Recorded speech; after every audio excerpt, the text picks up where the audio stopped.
Allez, avec Laura du Web, nous allons faire un point sur la mobilisation que ce drame a entraîné sur Internet et sur les réseaux sociaux. Alors non seulement en France, Laura, mais partout dans le monde, non? Partout dans le monde, William, c'est incroyable. Plus de 80 pays tweetent en majorité « Je suis Charlie » ou « Charlie Hebdo ». Et lorsque d'ailleurs vous prenez le hashtag « Je suis Charlie » ou « Charlie Hebdo » sur les réseaux sociaux et notamment sur Twitter, ne soyez pas étonnés, ce qui apparaît en premier, c'est du russe, du mandarin, de l'anglais, mais pas forcément du français. Tout le monde, tous les pays se sont mobilisés.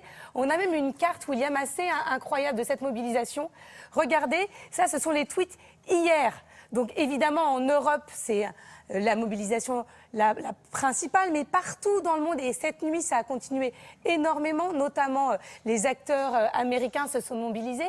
Il y a un site aux États-Unis qui est très connu, qui s'appelle BuzzFeed, qui normalement fait que de l'humour, et qui là a décidé de ne parler que de cet événement tragique et de diffuser les unes du monde entier qui sont actuellement sur les réseaux sociaux et dans les kiosques.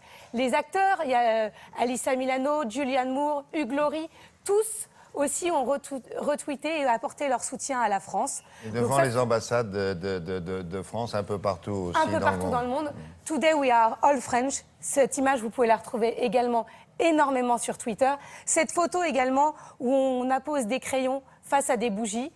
Et ce qu'il faut savoir, c'est qu'on a dessiné toute la nuit, on n'a pas arrêté. Et j'ai sélectionné pour vous quelques dessins sur Twitter.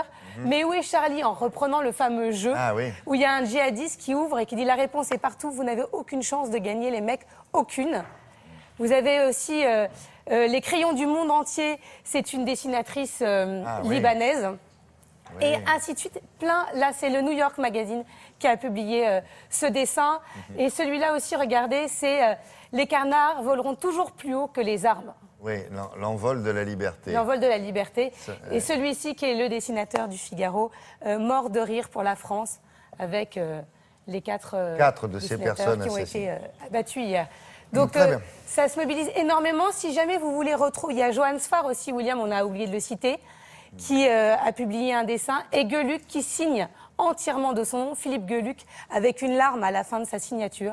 Et si vous voulez retrouver les plus grands dessinateurs qui se sont mobilisés, je vous recommande d'aller sur le site Slate, où ils ont fait une compilation des meilleurs dessins.